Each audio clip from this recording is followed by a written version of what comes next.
Bueno, continuamos en Central de Informaciones. Vamos a hablar de un tema también sumamente sensible y hay que estar sumamente prevenidos para también entender cómo abordar este tema. Me refiero al cáncer, pero el cáncer que ataca a los niños, el cáncer infantil. Estamos con Sergio Murillo Vizcarra, él es jefe de Hematología Pediátrica y Trasplantes del Instituto Nacional de Salud del Niño de San Borja, a quien le agradecemos por acompañarnos esta tarde, doctor Murillo. Y lo conversábamos fuera del aire, me imagino, siempre el cáncer es una enfermedad muy complicada que involucra a todos los miembros de la familia, pero cuando esto sucede en niños, a veces me imagino que es mucho más complejo.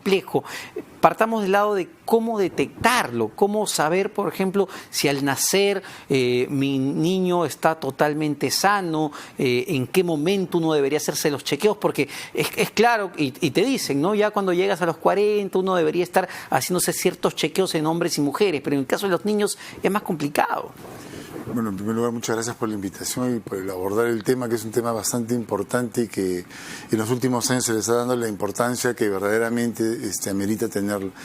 Hemos conversado algunas veces en algunas oportunidades de quién es el encargado, quién es el responsable de la detección. Y esto va de acuerdo a las edades.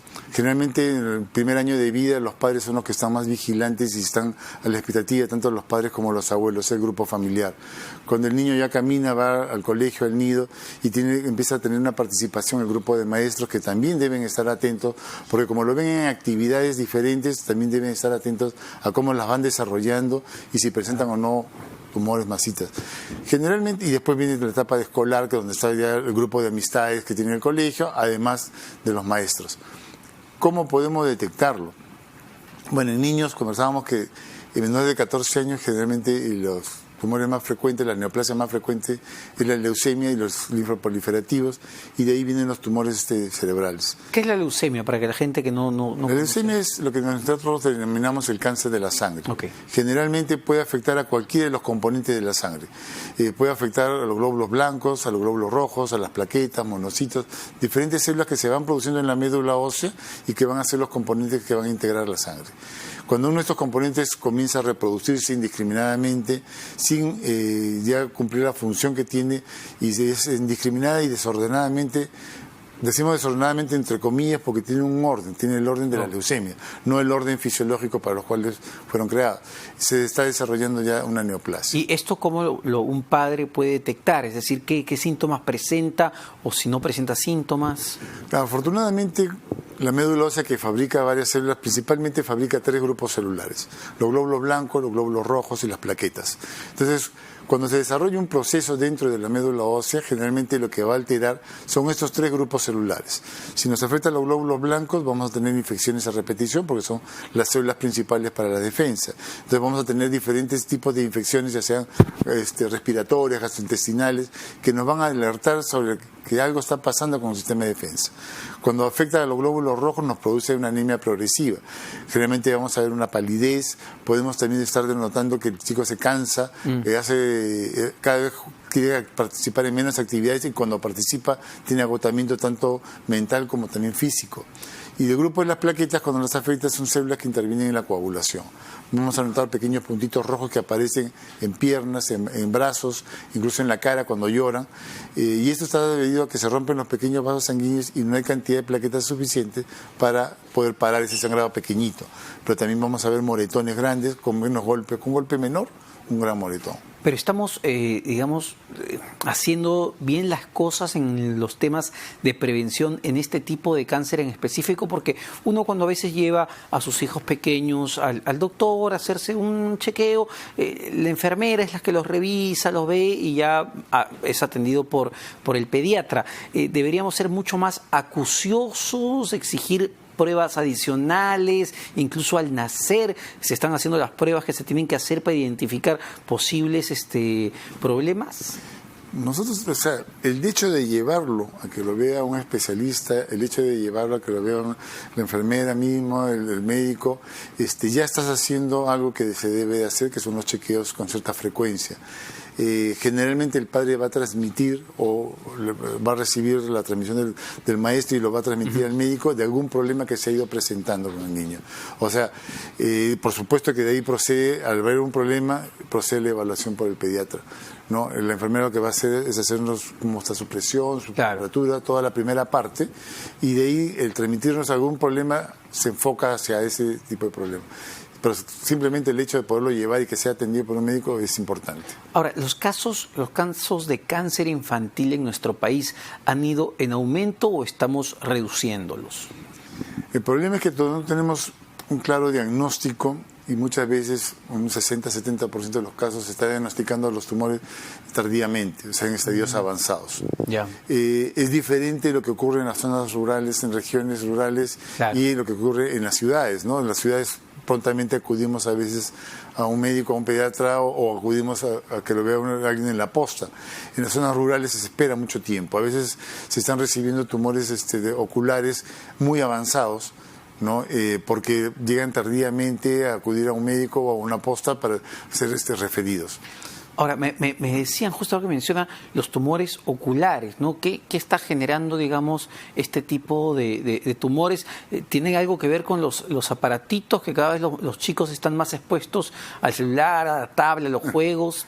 Todos somos amigos de las tablets, los juegos y los celulares.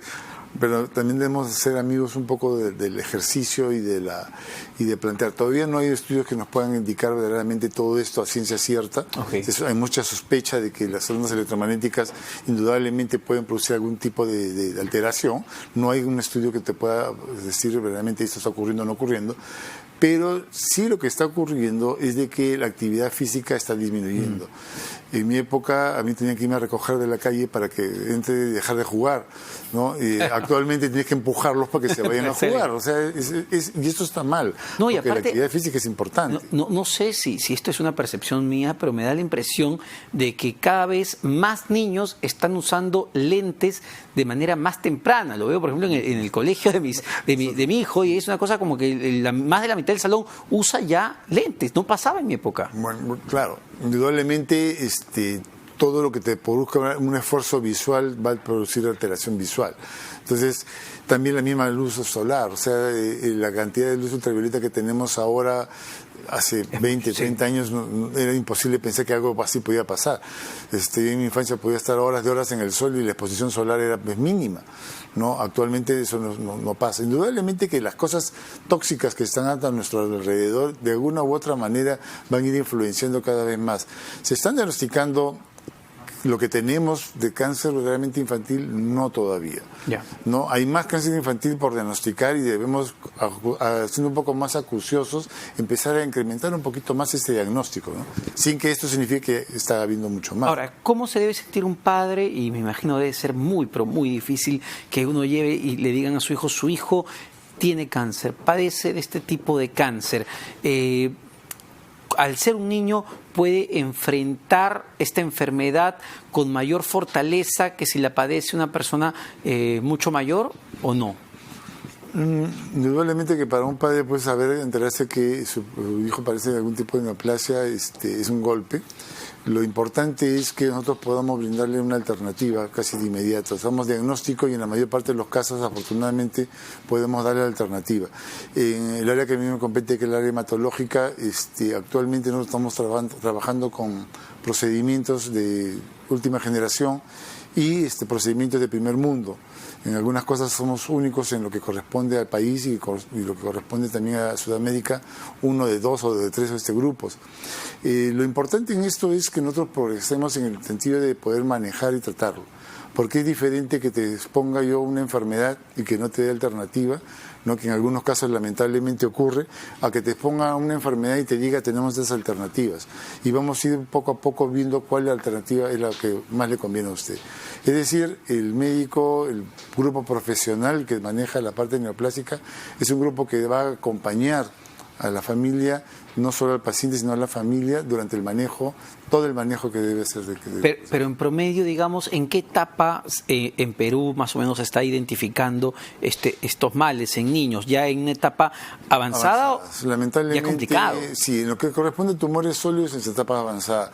En lo que corresponde a leucemias, el diagnóstico es tienes o no tienes prácticamente, se complicó o no se complicó. Eso es en el caso de leucemias, ¿no? En el caso de tumores, lamentablemente los diagnósticos están siendo un poco tardíos. Quizás ya el hecho, al principio mencionar, de llevar al médico es lo más importante, que lo vea un profesional y que pueda ser atendido. Hay diagnósticos que verdaderamente se pueden hacer con cierta rapidez y hay otros diagnósticos que ameritan mucho más pruebas para hacerlo.